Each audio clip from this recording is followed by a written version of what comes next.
Bismillahirrahmanirrahim. Alhamdulillah.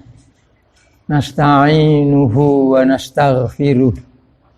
Wa na'udzu billahi min syururi anfusina wa sayyiati a'malina. Wa may yahdihillahu fala mudhillalah wa may yudlil fala hadiyalah. Asyhadu an la ilaha illallah wa asyhadu anna Muhammadar Rasulullah. Allahumma salli ala Muhammadin wa ala ali Muhammad. A'udzu billahi minasyaitonir rajim. Ya ayyuhalladzina amanu qu anfusakum wa ahlikum nara wa quduhal nas wal hijarah 'alaiha malaikatun ghiladun syidadun la ya'sunallaha ma amarahum wa yaf'aluna ma yu'marun. Amma ba'du ayyuhan nas ittaqillaha mastata'tum wasma'u wa ati'u la'allakum turhamun. Alhamdulillah kita dipertemukan oleh Allah Ta'ala dalam keadaan baik di hari-hari yang secara zahir baik bagi mereka yang bisa merasakan kebaikan, akan tetapi tentu juga sama halnya tidak baik bagi mereka yang tidak merasakan kebaikan tapi justru merasakan keadaan yang tidak menyenangkan atau bahkan menyedihkan buat diri maupun keluarganya. Tapi alhamdulillah kita diberi kebaikan oleh Allah, dan kebaikan yang paling utama adalah karena kita ini oleh Allah dijadikan hamba yang mau beriman. Masih diberi kesempatan untuk beribadah kepada Allah Ta'ala. Itu yang paling pokok macam begitu. Karena apa? Menurut Rasulullah sallallahu alaihi wasallam, innallaha yu'til mala ila may yuhibbu wa man la yuhibbu wa la yu'til imana illa man yuhibbu. Sesungguhnya Allah itu memberikan harta kepada orang yang dia sukai dan orang yang tidak dia sukai. Tetapi Allah tidak memberikan iman kecuali kepada orang yang dia sukai.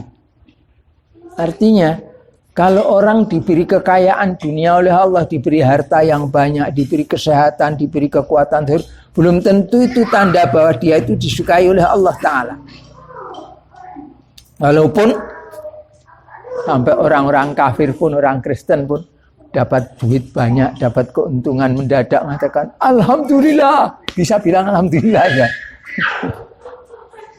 Akan tetapi itu tidak merupakan tanda bahwa dia itu disukai oleh Allah. Sebaliknya, orang yang zahirnya dalam keadaan apapun juga, entah dia dalam kemiskinan, entah dia dalam kesakitan, entah dia dalam kesulitan, tetapi tatkala dia diberi iman oleh Allah Ta'ala, maka itu tanda bahwa dia itu oleh Allah Ta'ala diberi kebaikan, tanda bahwa dia itu disukai oleh Allah Ta'ala. Itu tanda menurut Nabi Muhammad sallallahu alaihi wasallam. Nah, karena itu selayaknya kita ini bersyukur kepada Allah. Berterima kasih kepada Allah kok kita ini disukai, kita ini diberi belas kasihan oleh Allah Ta'ala. Kalau orang tidak diberi belas kasihan oleh Allah Ta'ala, apapun juga keenaan, kesenangan, kebahagiaan yang seperti nampak di dunia ini, semua itu akan membawa kepada kerugian sama sekali. Itu macam begitu. Nah, di ayat yang saya baca tadi, Allah mengingatkan tentang apa yang seharusnya dilakukan oleh manusia ini. Yang pokok sebenarnya, ya ayyuhalladzina amanu, wahai orang-orang yang mengaku beriman, yang beragama Islam. Ngaku beriman kamu? Baik, kalau begitu ku anfusakum wa ahlikum naron. Kalian selamatkanlah. Selamatkan siapa? Anfusakum, diri-diri kalian, wa ahlikum dan ahli kalian naron akan neraka. Jangan sampai kena api neraka, jangan sampai kecemplung neraka. Oleh banyak orang ini sering dikatakan jadi orang itu harus menyelamatkan diri sendiri dulu, habis itu menyelamatkan keluarganya. Tapi kalau ulama zaman dahulu tidak begitu mengatakan. Ku anfusakum wa ahlikum naron itu artinya kamu selamatkan diri kamu sekalian ini. Sebab sebagian kamu itu sebagian dari sebagian yang lain. Tanggung jawab menyelamatkan keluarga itu bukan berarti nomor 2 saya selamat dulu, tidak. Ya sekaligus pada saat itu. Kenapa? Karena tanggung jawab menyelamatkan keluarga itu juga merupakan bagian dari dia menunaikan kewajiban diri dia sendiri. Sehingga kalau sibuk menyelamatkan dirinya sendiri tapi mengabaikan keselamatan keluarganya, menomorduakan itu, dia belum melakukan tugas yang dibebankan oleh Allah Ta'ala. Begitu pandangannya. Tidak kok nomor 1 selamatkan diri dulu, nomor 2 kemudian baru keluarganya. Tidak begitu. Tapi sekaligus. Demikian juga yang dilakukan oleh Nabi Nuh alaihissalam.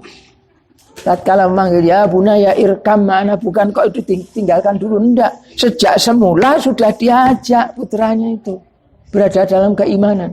Tapi tatkala dia keluar menyimpang fi ma'zilin, di satu tempat yang tersendiri terpisah gitu, dipanggil ya bunaya irkam ma'ana. Itu macam begitu.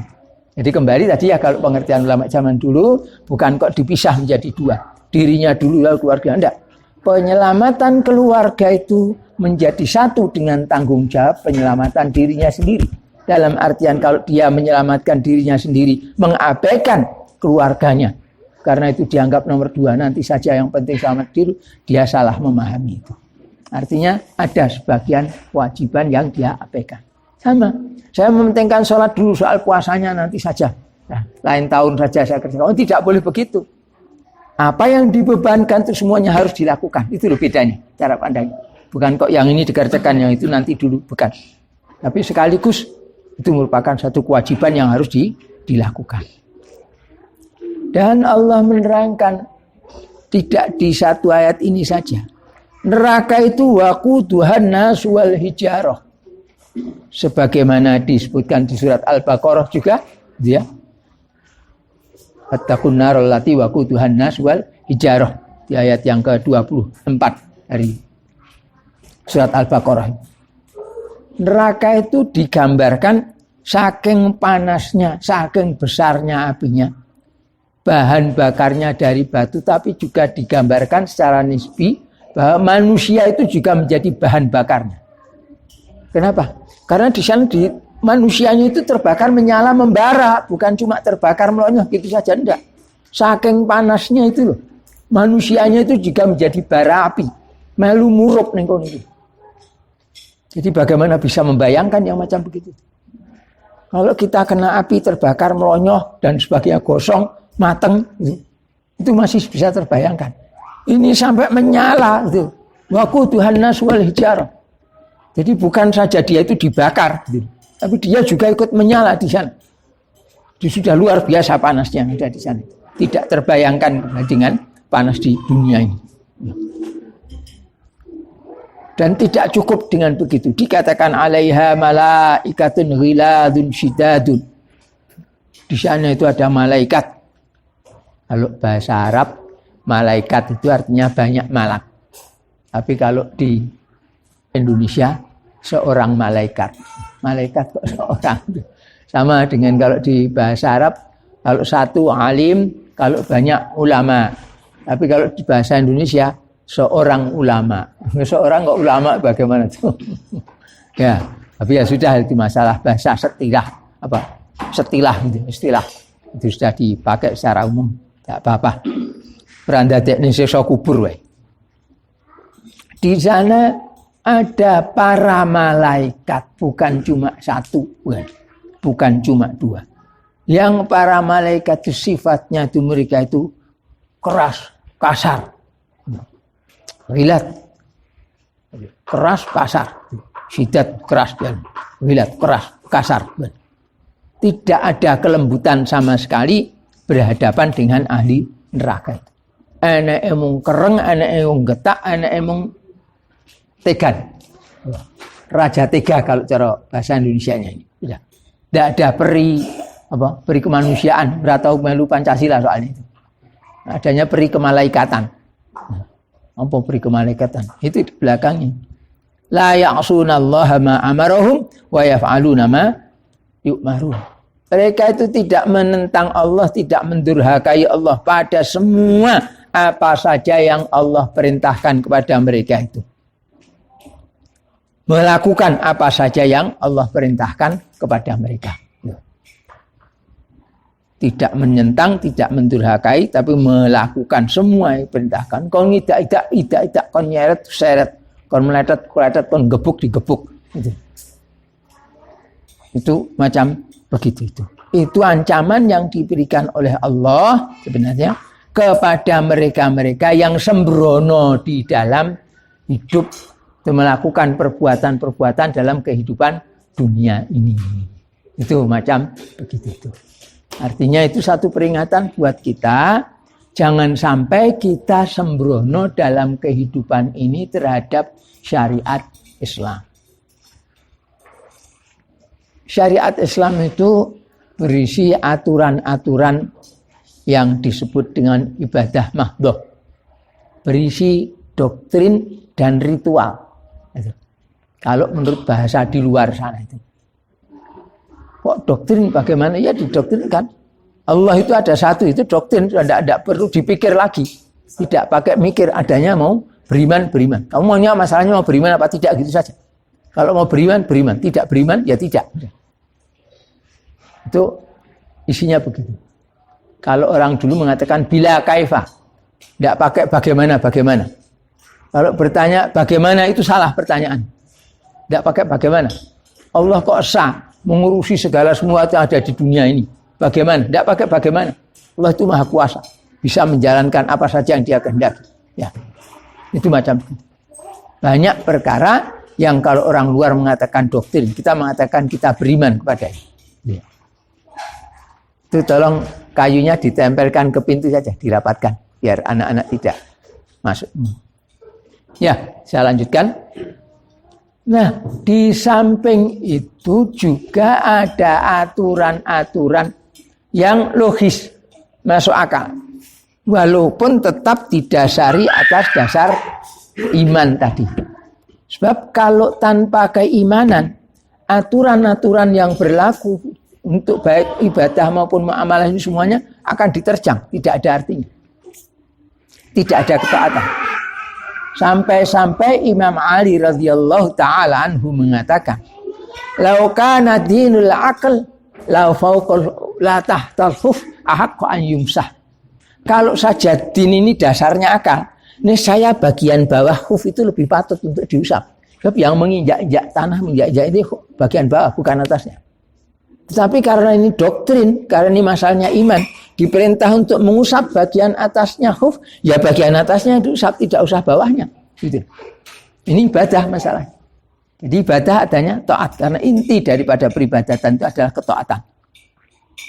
Ya kembali, jadi ini ketaatan kepada Allah, mengikuti aturan-aturan Allah Ta'ala. Itulah yang perlu dicamkan, diperhatikan.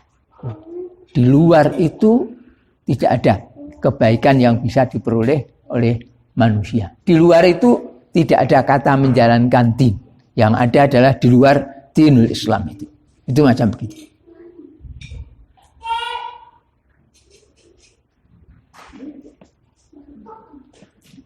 Jadi yang pokok dalam kehidupan ini sebenarnya adalah yaitu disuruh bertakwa kepada Allah. Banyak ayat yang menyebut manusia secara keseluruhan, secara umum, maupun orang-orang yang mengaku beragama Islam atau mengaku beriman secara khusus. Kalau yang umum ya ayyuhan nas, kalau yang secara khusus ya ayyuhalladzina amanu. Seruannya semuanya adalah untuk taat, tunduk, patuh kepada Allah Ta'ala. Tidak untuk yang lainnya. Itu masalah. Artinya inti dari kehidupan ini adalah untuk beribadah kepada Allah. Dan banyak ayat yang berkaitan dengan itu. Mulai dari wa ma khalaqtul jinna wal insa illa liya'budun. Wa ma umiru illa liya'budullaha mukhlishina lahuddin. Demikian juga alladzi khalaqal mauta wal hayata liyabluwakum ayyukum ahsanu amala dan sebagainya. Menunjukkan bahwa tugas kita di dunia ini yang pokok adalah untuk beribadah kepada Allah, menjalankan perintah-perintah Allah, menjauhi larangan Allah. Ini perkara yang justru karena umumnya sampai kebanyakan orang mengabaikan. Maksudnya mengabaikan. Dia tidak melakukan apa yang disuruhkan, tetapi dia merasa sudah menjalankannya. Dia tidak menjauhi apa yang dilarang, tapi dia merasa tidak menerjang larangan. Seperti banyak terjadi, orang-orang mereka tidak beribadah kepada Allah. Mereka mengejar dunia, mereka berdagang, mereka bertani, dan sebagainya, dan sebagainya. Lalu mengatakan bahwa kami bertani juga beribadah, kami bekerja ini juga ibadah. Padahal itu jelas kalau secara keilmuan hukum fikih itu dikatakan sebagai muamalah. Muamalah itu tidak bisa berubah berposisi sebagai ibadah tatkala tidak ada niatan untuk itu. Dan niatan ibadah itu syaratnya dua untuk diterima oleh Allah. Nomor satu, ikhlas karena Allah. Nomor dua, sesuai dengan tuntunan, sesuai dengan syariat itu. Salah satu dari dua ini meleset, tidak ada artinya. Orang maksudnya beribadah, tapi tidak ada tuntunannya. Ya terbuang sama sekali. Orang melakukan perbuatan yang ada tuntunannya, tapi hatinya tidak ikhlas karena Allah, tapi karena dunia, karena kepengin dipuji orang, dan sebagainya, dan sebagainya. Maka dia tidak mendapatkan apa-apa. Syaratnya, dia harus ikhlas karena Allah, dan yang nomor dua, dia harus mengikuti tuntunan. Nah, niatan saja kalau tidak cocok dengan tuntunan juga tidak cukup. Maka Allah menurunkan aturan al-Islam di dunia ini. Isinya ada kaitannya dengan ibadah mahdoh, sebagaimana sholat, puasa, membaca Al-Quran dan sebagainya. Dan itu harus dijalani oleh manusia. Demikian juga dengan urusan-urusan muamalah. Urusan-urusan yang menyangkut perdata maupun pidana. Urusan-urusan yang menyangkut soal kemasyarakatan, kekeluargaan maupun pribadi. Ini kaitannya dengan muamalah. Yang muamalah ini hukum asalnya adalah mubah, netral, tidak dosa tapi juga tidak merupakan satu kebaikan yang mendatangkan pahala. Tetapi tatkala diniatkan untuk beribadah kepada Allah, jadilah dia itu ibadah. Sampai menolong seseorang mengangkat barangnya karena kesulitan untuk ke punggungnya atau ke punggung kuda, punggung unta, itu juga merupakan ibadah. Demikian juga hal-hal yang lain-lainnya. Itu tatkala diniatkan untuk beribadah kepada Allah. Lah kita jangan sampai tertipu, tergelincir. Kita merasa bahwa kita sudah melakukan ibadah-ibadah semuanya. Padahal sebenarnya bukan. Bahkan bukan itu saja. Orang yang melakukan perbuatan zahirnya perbuatan ibadah sekalipun. Sholat misalnya. Sholat tapi niatannya tidak ikhlas karena Allah. Walaupun dia bentuknya ibadah, jadinya bukan ibadah ini. Justru ini perbuatan maksiat. Silakan baca nanti. Fawailul lil musallin alladzina hum an salatihim sahun. Maka neraka bagi orang-orang yang melakukan salat yang mereka itu lalai dari salat mereka itu. Jadi perbuatan yang baik saja, amal soleh saja bisa justru menumbuhkan bukan pahala tapi kemurkaan, laknatan dan kemudian diiringi dengan siksa. Lah bayangkan kalau itu saja begitu, itu saja yang mestinya baik itu saja ternyata mendatangkan dosa. Apalagi perkara yang mubah. Itu yang wajib turun kepada yang sunnah, turun kepada yang mubah. Yang wajib saja bisa menjadi sumber dosa makan. Lah apalagi kalau yang di bawahnya lebih-lebih soal muamalah tadi. Tatkala itu tidak dilakukan dengan benar secara syariat, nambah dosa, perbuatan dosa. Secara syariat sudah benar tidak berdosa. Tatkala dia tidak ikhlas karena Allah, dia tidak mendapatkan pahala apa-apa. Walaupun juga tidak mendapatkan dosa, gitu. Kerugiannya di situ, keraannya di situ. Nah, itu maka perlunya kita dalam kehidupan ini, seperti saya katakan tadi, berusaha melakukan amalan-amalan itu dengan ikhlas karena Allah, kemudian mengikuti tuntunan agar apa-apa yang dilakukan itu semuanya sesuai dengan tuntunan dari Rasulullah Sallallahu Alaihi Wasallam. Mari saya berikan contoh yang kecil saja. Orang makan pakai sendok boleh, pakai garpu boleh, tidak ada larangan kok. Tetapi tatkala dia makan bukan pakai 5 jari tapi menggunakan 3 jari saja. Karena ittiba, karena mau ittiba, karena mengikuti Rasulullah Sallallahu Alaihi Wasallam, maka perbuatan dia ini diberi pahala oleh Allah. Menentukan memilih 3 jari daripada 5 jari. Ya. Itu mendapatkan, walaupun sekali lagi pakai 5 jari boleh, pakai sendok boleh, tidak ada larangan kok. Nah, itu yang jadi pokok pegangan macam itu. Artinya kalau muamalah tadi diniatkan untuk beribadah kepada Allah, maka dia akan mendapatkan pahala juga. Perbuatan mubah yang dilakukan, bahkan yang menyenangkan manusia, tatkala diniatkan ini saya mencari yang halal dari yang haram, mencari ridha Allah dari murka Allah, maka saya jadi mau mencari ridha Allah daripada mendapatkan murka dari Allah, maksudnya begitu, maka dia mendapatkan pahala dari Allah Ta'ala. Ini perlunya kita mempersiapkan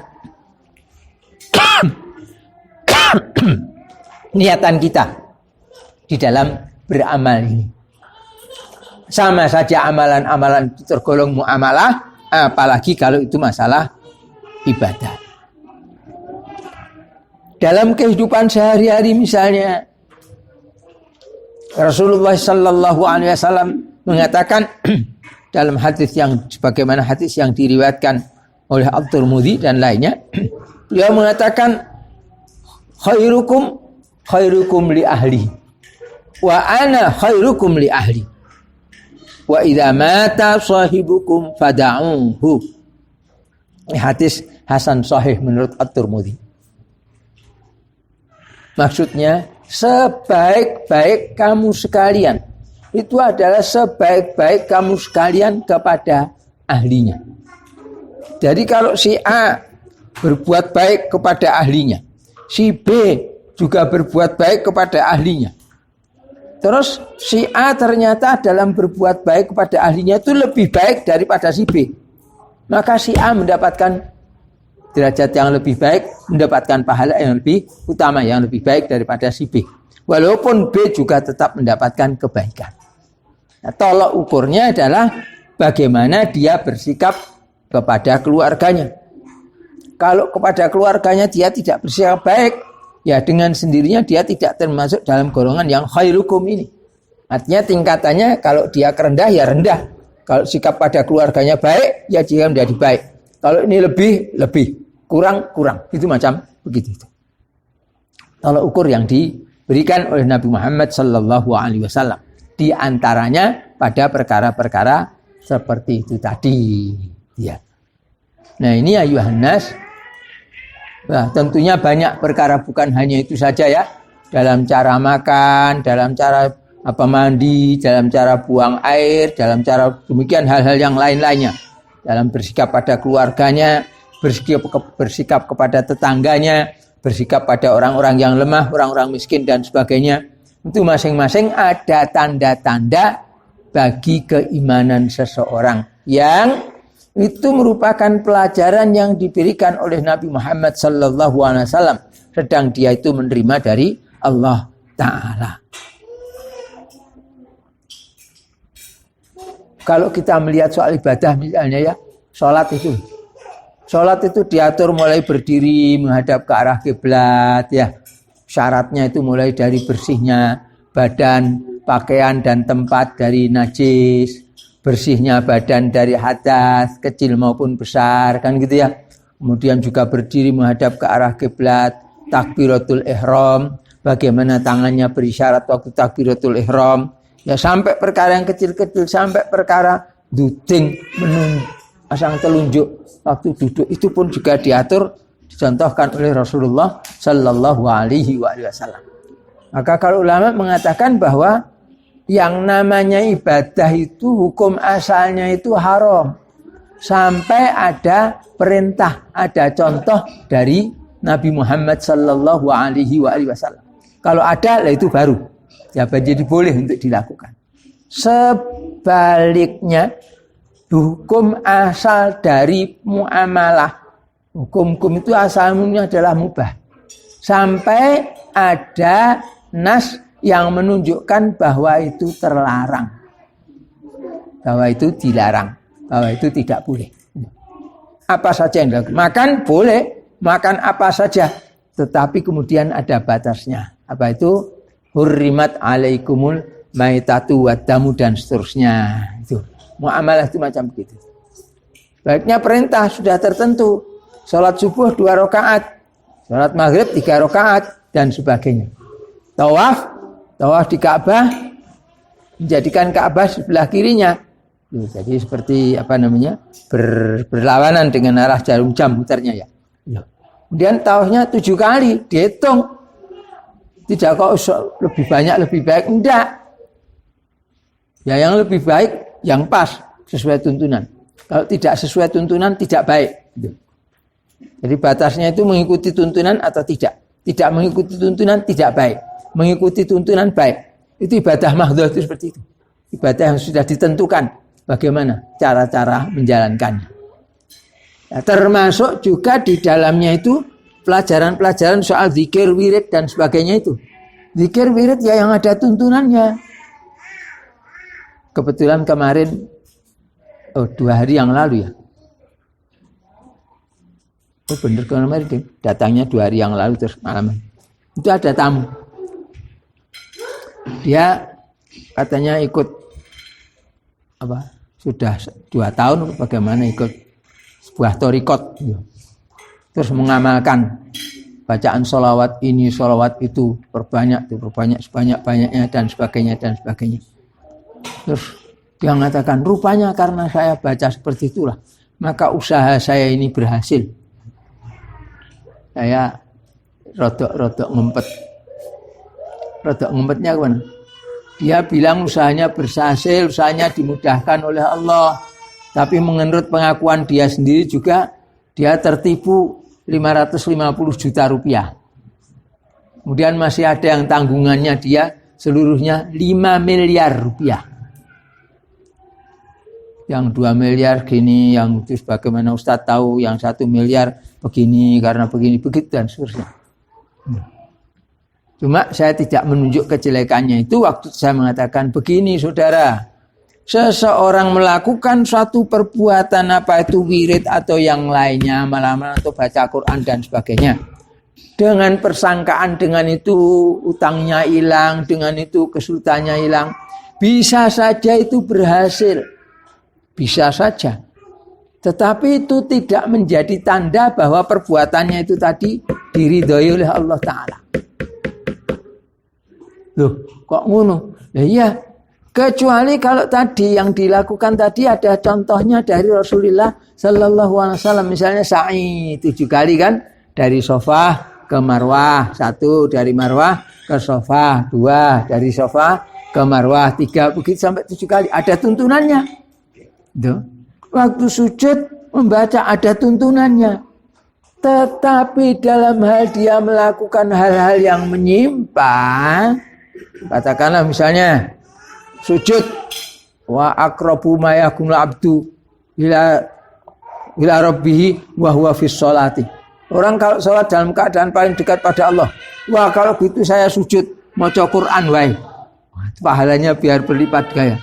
Tidak boleh, karena apa? Tidak ada contoh untuk itu. Bahkan dilarang itu.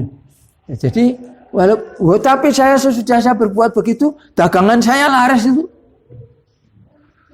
soal dagangan laris, soal apa-apa di dunia ini belum tentu itu menjadi dalil bahwa yang dilakukan tadi benar, itu baik. Kenapa? Silakan baca nanti di surat 102 surat Al-Baqarah. Bagaimana orang-orang datang kepada dukun-dukun, pada tukang sihir, melakukan sihir, memisahkan seseorang dari istrinya, dari keluarganya. Bercerai, suami istri bercerai kan. Tapi kan dikatakan wala yufarriquna bihi min ahadin illa biiznillah. Itu tidak akan terjadi kecuali dengan ketetapan Allah. Terjadinya itu karena ketetapan Allah, berpisahnya suami istri tadi. Tetapi ikhtiar dia yang melakukan keburukan, dia menyangka, oh ternyata begini, jadi ini diredai oleh Tuhan YME. Nyatanya bisa gitu kok.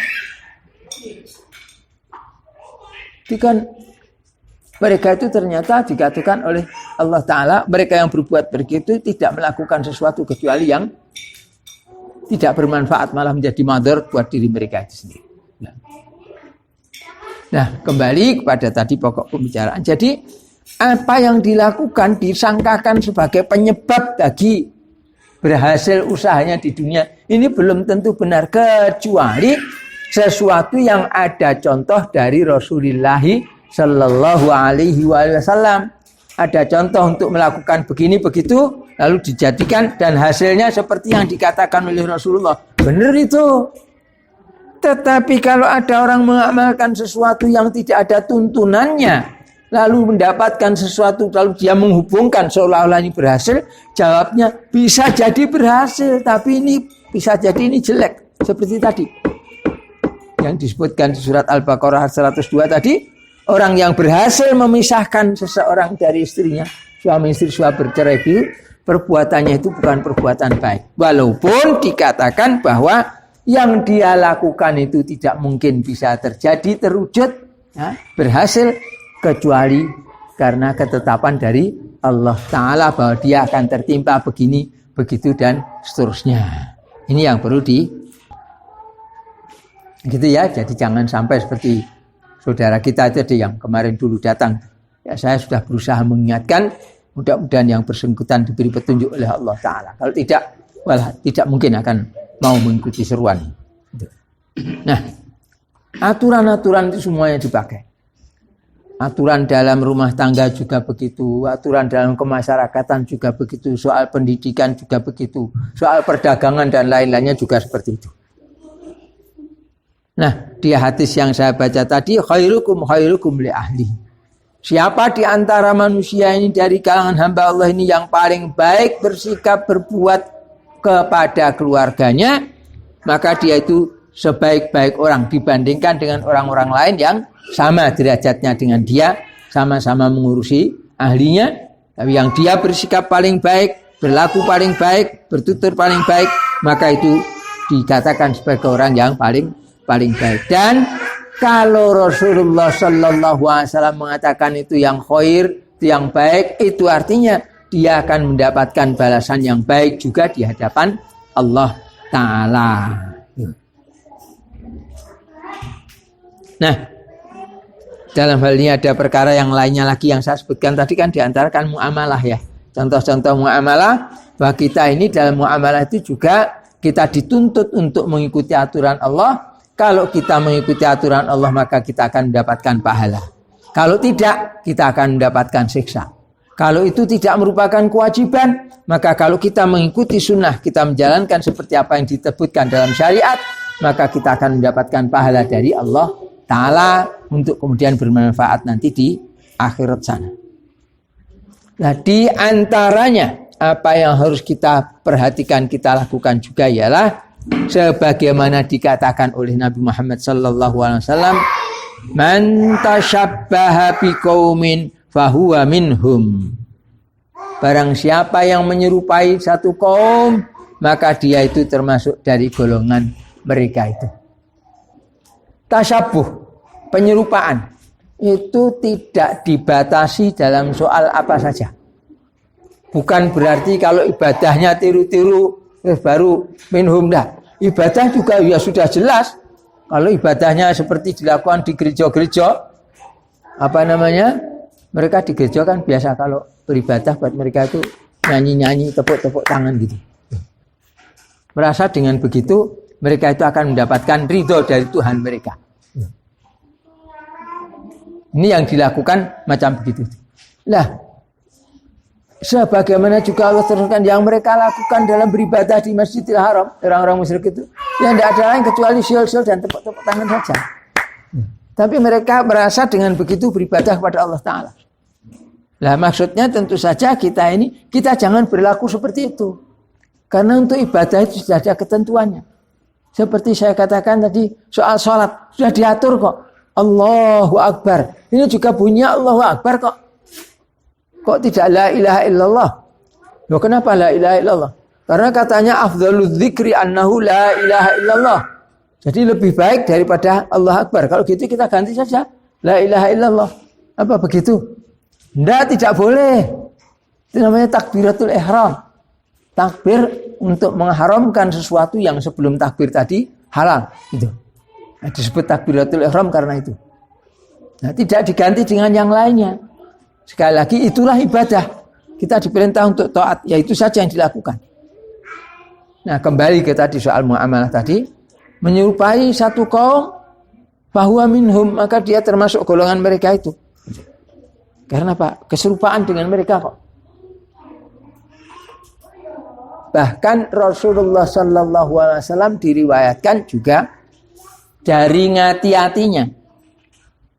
Begitu beliau dimusuhi oleh orang-orang kafir Quraisy. Pada waktu itu beliau ya terus bergaul apa jangan seperti orang-orang kafir Quraisy itu.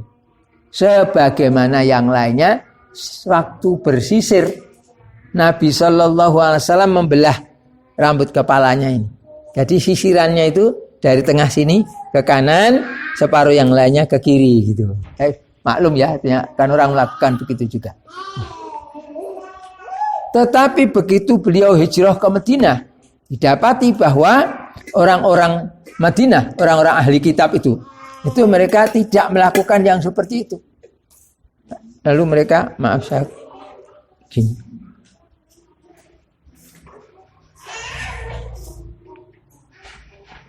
Kelihatan ya? Rambutnya sidik ra ketara. Di jambulnya kelihatan begini. Rasulullah melakukan begitu kenapa? Karena kaum ahli kitab itu lebih dekat kepada orang Islam daripada orang-orang musyrik. Sedangkan orang-orang musyrik rambutnya dibelah tengah kiri. Nah, gitu. Itu yang terjadi. Begitu lama beliau berapa tahun kira-kira itu menjelang 10 tahun kurang ya. Sekian lama tatkala Fathu Mekah, orang-orang Mekah semuanya sudah pada beragama Islam. Sedang orang-orang ahli kitab tetap dalam kekafiran mereka. Rasulullah sallallahu alaihi wasallam kembali, sisirannya tidak lagi menyerupai ahli kitab. Kembali seperti orang-orang Mekah. Karena orang-orang Mekah orang-orang Islam yang ditiru itu. Karena mereka sudah masuk Islam, tidak apa-apa tasabuh dengan mereka, sama dengan mereka. Tidak lagi menyerupai orang-orang ahli kitab. Karena man tasabbaha biqaumin fahuwa minhum. Barang siapa yang menyerupai satu kaum, maka dia itu dari golongan mereka itu. Ya, jangan melakukan yang seperti itu. Artinya tidak tasabuh. Nah, apalagi kalau di zaman sekarang ini tasabuh sangat banyak dilakukan. Tidak disadari. Kaum laki-laki, kaum perempuan. Tasabuh begitu.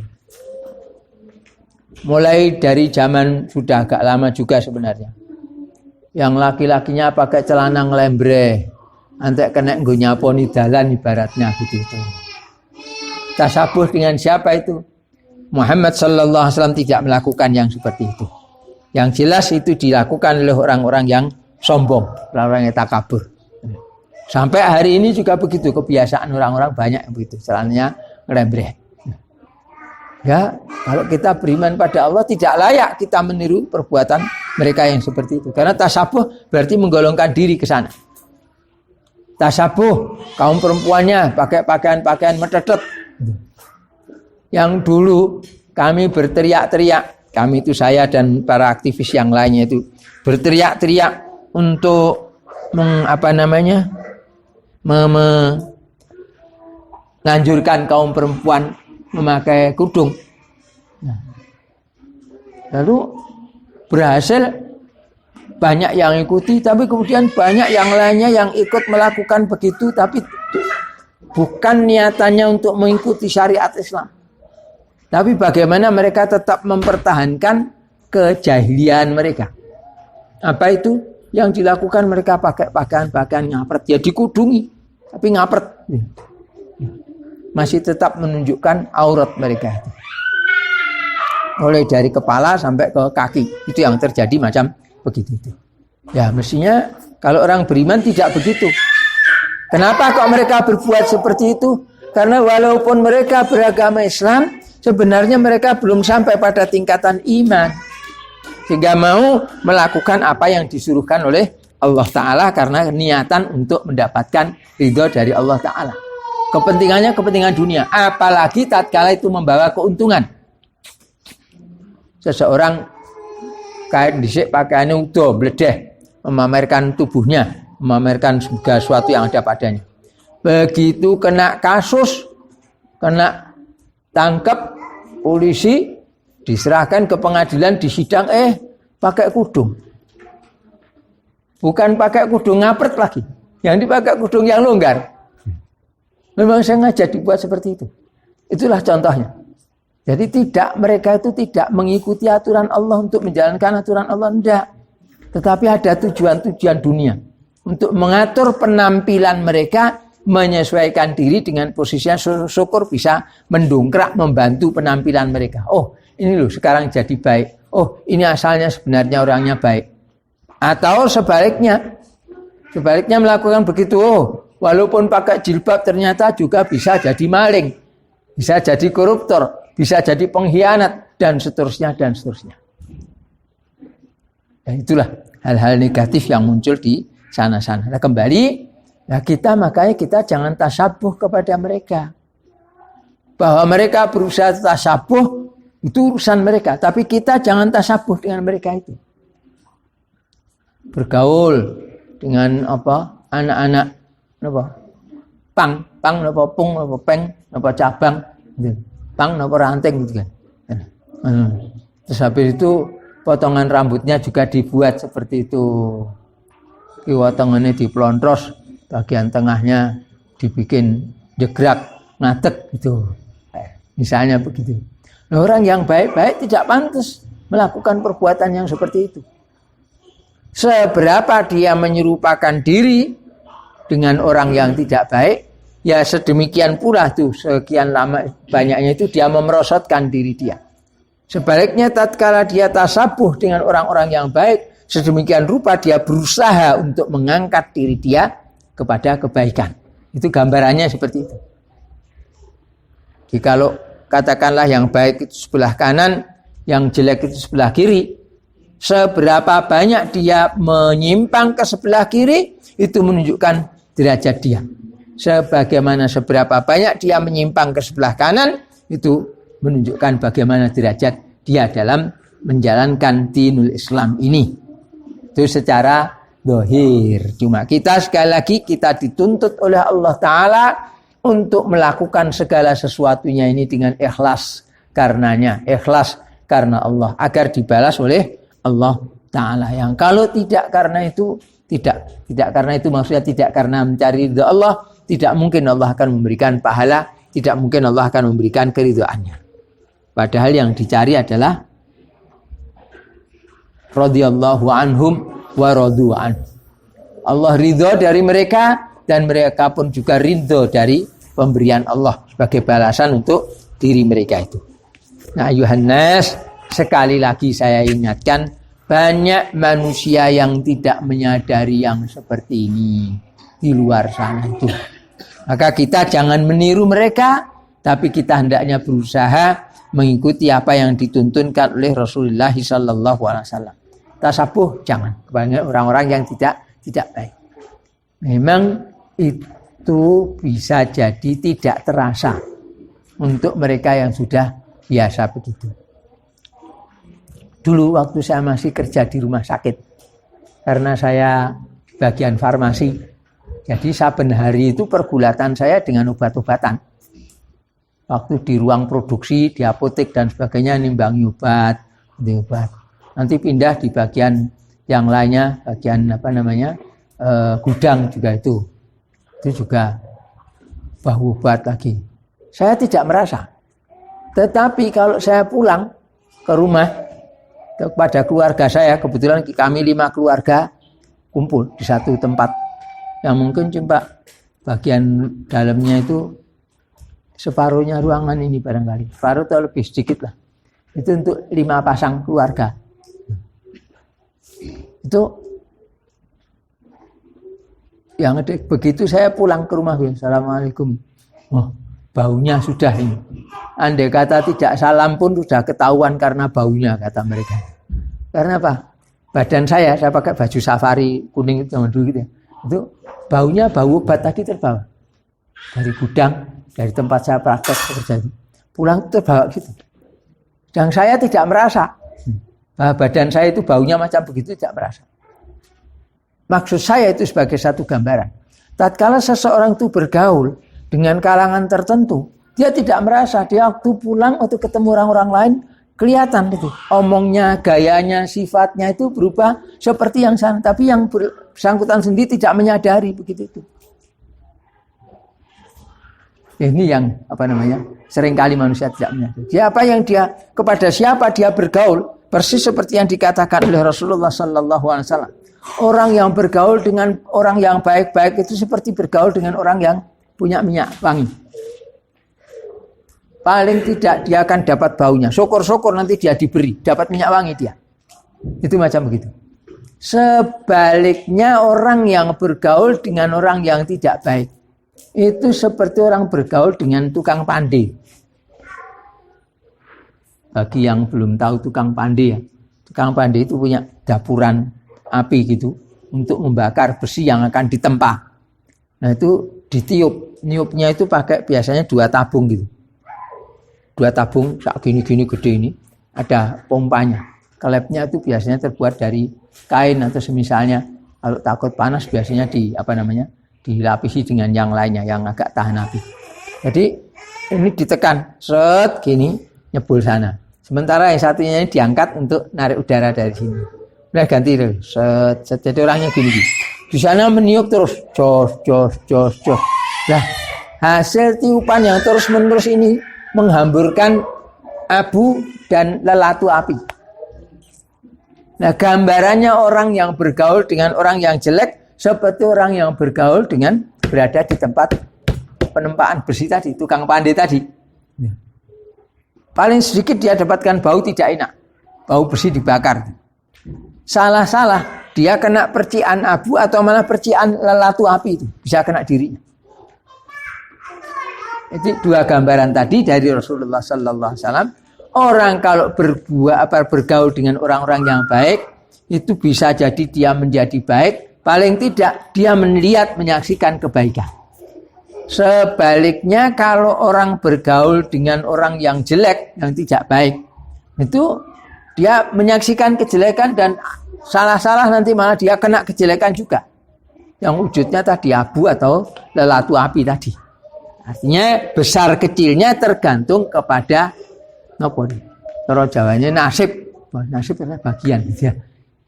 Untuk dia itu bisa jadi kena abu saja, bisa jadi kena lelatu apinya, atau malah kedua-duanya dia berikan. Dan ini semuanya Rasulullah Sallallahu Alaihi Wasallam konsisten mengatakan begitu itu. Itu dalam soal rambut tadi ya dibelah, kemudian pakai seperti keluar kuncungnya tadi juga begitu. Dalam soal pakaian juga begitu. Pakaian lembreh dikatakan seperti orang-orang yang takabur, puyala dia.